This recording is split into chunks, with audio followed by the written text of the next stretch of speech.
tous, donc voilà, je vous présente depuis quelque temps, depuis que je suis ici.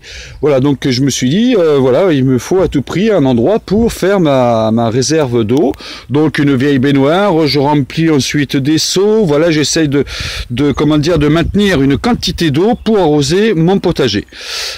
Ceci est insuffisant d'une part, et de deuxième part, je trouve que quand même que quand on a des invités ou quoi que ce soit, même par rapport à notre vue, je trouve que quand même que ça fait pas terrible, ça fait pas si propre que ça. Nous allons changer tout cela.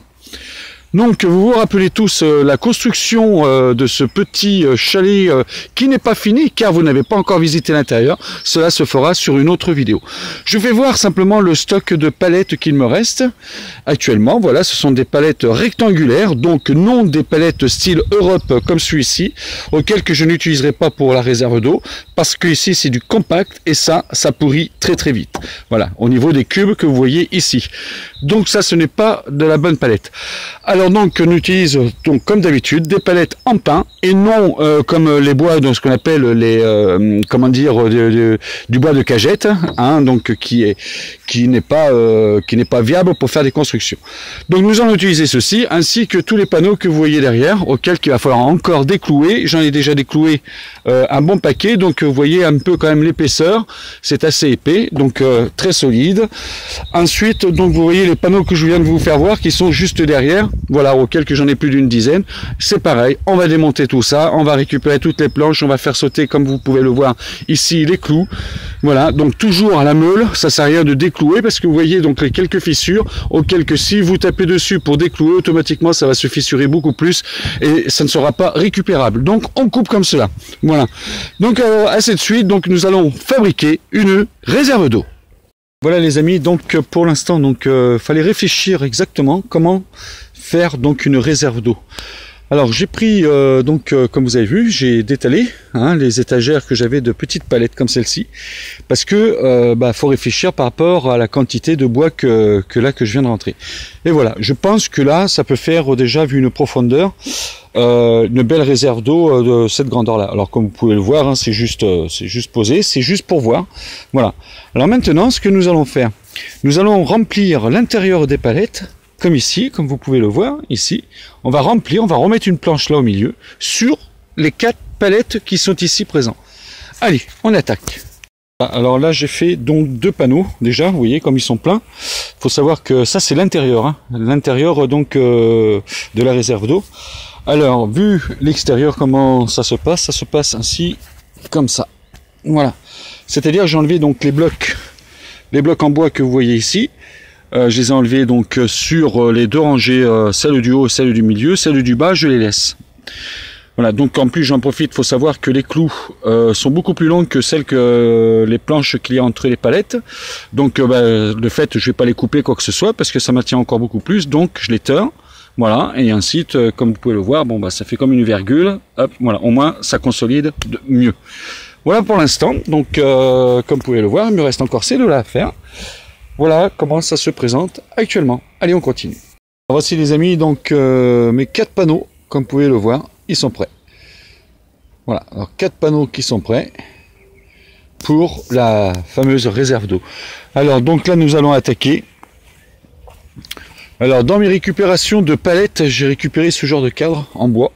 Donc vous voyez des tasseaux, ça fait des formes de tasseaux que je vais désagrafer. Alors c'est tenu juste par des agrafes, d'ailleurs c'est des agrafes qui peuvent être très utiles, donc j'essaie toujours de les récupérer.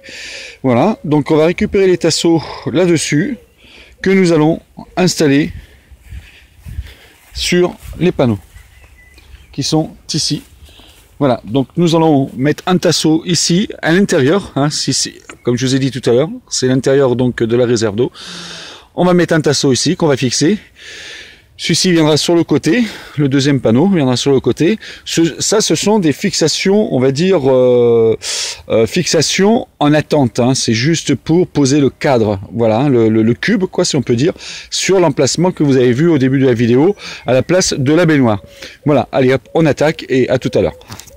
Donc maintenant, nous avons préparé la surface. Vous vous rappelez, c'était pile poil l'endroit où il y avait cette baignoire, plus un tas de cochonneries. Donc voilà, donc là il y a le regard sortie d'eau qui est ici, hein, voilà, au que l'eau s'évacue de la maison. Hein, donc j'ai choisi forcément l'endroit le plus grand appentis au niveau de la toiture. Voilà, c'est fait une superbe longueur. Donc voilà, alors donc j'ai pris les niveaux, mon sol est prêt. Il faut savoir que maintenant, quand on fait quelque chose de compact directement sur terre, même avec un plastique, des bébêtes peuvent aller dessous, ils peuvent se plaire, faire des galeries et tout ça. Donc, nous allons faire le nécessaire et tout cela sera la prochaine étape. En sachant que je vous fais part aussi, donc évidemment, au niveau de ces panneaux, comme je vous ai dit. Alors nous avons mis donc forcément les petits tasseaux tout le long, voilà qui sort. Ça c'est côté intérieur, là il est posé à l'envers, c'est juste parce que je voulais connaître mes limites pour poser donc mon caisson, ma réserve d'eau. Donc voilà, donc on peut retourner d'ailleurs sur, on va prendre un exemple sur un des panneaux. Voilà, mais attention, les panneaux ne sont pas finis, hein. Attention. Hein. Alors ça, c'est le côté intérieur, comme je vous l'ai dit. Donc tasseau posé, voilà. Juste clouté, deux clous, une extrémité de chaque extrémité. Voilà, il n'y a pas besoin que ça soit consolidé à fond les manettes. Hein. Pourquoi? Parce que l'ensemble va être attaché différemment. Donc voilà. Alors ce qu'il faut savoir aussi, nous allons bien sûr passer un petit coup sur tous les panneaux côté intérieur. On va passer un petit peu de ponçage pour enlever toutes les petites voilà, style petite aiguille comme ceci, voilà, des petites aiguilles comme ça. Bon, malgré que le plastique que je vais installer est très costaud, mais voilà, il faut savoir faire les choses comme il faut, passer un petit coup aussi dessus, voilà, hein, bon, et puis voilà. Donc voilà, prochaine étape, à plus. Alors voilà, bon, ceci est le fond, voilà, qui est posé. Alors c'est deux panneaux publicitaires. Alors je vais vous faire voir ce que c'est comme panneau. Enfin voilà, ce sont de la publicité, donc on affiche comme ça, vous voyez, avec des baguettes là, il reste plus que le carton. Alors c'est un plastique très résistant, j'ai déjà utilisé pour beaucoup de choses ce genre de plastique. Alors vous le trouvez, c'est très simple, faut oser, faut aller dans les grandes boutiques, hein, les grands magasins. Vous demandez, des fois ils ont des stocks à plus savoir qu'en faire parce que malheureusement, pour jeter ce n'est pas facile. C'est un peu comme l'histoire des pneus. Donc voilà, voilà, c'est quelque chose vraiment impétrissable. Vous pouvez être sûr que les bêtes peuvent pas percer quoi que ce soit, je peux vous l'assurer. J'avais fait dans un temps, vous avez une vidéo qui la construction d'un bassin. J'ai fait tout le fond quand j'ai doublé le fond, je l'ai fait avec ça. Une fois que j'ai démonté mon bassin, puisque j'ai déménagé, je peux vous assurer qu'il y avait strictement rien. Et il a tenu déjà minimum 5 ans. Donc pour vous dire, ça tient, c'est très costaud. C'est un plastique extrêmement étanche et très résistant. Allez, on continue. Voilà, alors nous allons prendre le chantier. Il a fallu que j'arrête car il a plu. Alors j'ai mis la bâche comme promis, donc ne pas oublier, comme je vous ai dit tout à l'heure, donc poncer l'intérieur pour pas qu'il y ait d'accroc. Là j'ai mis la bâche, d'un seul coup il est tombé de l'eau, donc ce qui m'a permis, donc là il n'y a pas profond, hein, il y a quoi, 10 cm d'eau. Voilà, et bon de ce que voilà, malheureusement j'ai pas pu faire donc le filtre, j'ai eu le temps juste de mettre une gouttière, mais ce qui m'a permis d'installer ma bâche, de bien la plaquer dans le fond, qu'elle soit bien retombée, tout ça. Surtout qu'elle ne soit pas tendue. Si votre bâche est tendue, à un moment ou l'autre, elle peut se déchirer. Voilà, à cause de la chaleur ou quoi que ce soit. Donc voilà, allez, on va continuer. Maintenant, il fait beau, il fait plus de 20 degrés quand même. Donc, on attaque, on continue. Alors, donc, suite le bac à eau. Donc, grosse averse, comme vous pouvez le voir. Donc, déjà à moitié plein. J'ai juste, heureusement que j'ai déjà câblé ici. Voilà, alors le câblage qui fait le tour. Voilà, donc serré. Voilà, alors il en faut un deuxième ici et un troisième ici. Ça sera fait, mais pas maintenant. Car on va attaquer parce que maintenant il est à moitié plein. Donc on va continuer. Alors voilà, j'ai fait une sortie, ça c'est ce qu'on appelle le trop-plein, qui va aller ici. Là, donc ça va rester ouvert. J'ai enlevé la plaque et je vais faire un caisson.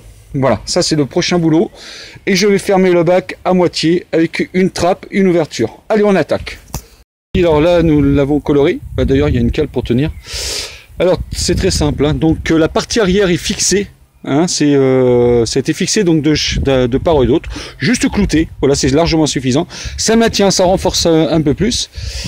Ici, c'est le trop-plein qui va aller directement ici. Donc, on n'a pas fini. Hein, prochaine vidéo. Le coffrage de finition dans le même bois, donc avec du bois de palette.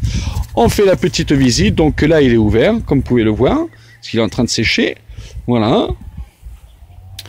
Voilà. voici la réserve d'eau. Alors elle fait exactement 1200 litres, voilà, 1200 litres cette réserve d'eau. Comme vous pouvez le voir, donc je vais soulever la cale, voilà, c'est déjà sec, hein. Et voilà, une fois fermé, ce que ça donne. Voilà les amis, je crois que maintenant je vais pas vous mettre la suite hein, pour le regain, c'est-à-dire la plaque va sauter, on va l'enlever, celle-ci, on va enlever cette plaque, hein, c'est très simple, et on va faire un coffrage qui va aller dessus et qui va être bien fermé jusqu'au dessus, donc on verra même pas le bec, que ça fasse propre, teinté exactement pareil, et voilà, et donc charnière, hein, tout à fait ordinaire. Voilà, donc bien sûr brossé et donc vernissé dessus pour que ça ne prenne pas l'eau. 2 couches, voilà, de l'azur. Et je pense que, comme vous pouvez le voir, avec une finition d'arrondi, voilà tout cela avec du bois de palette. Écoutez les amis, pour une prochaine construction. Ciao, ciao. Merci à tous et partagez au maximum.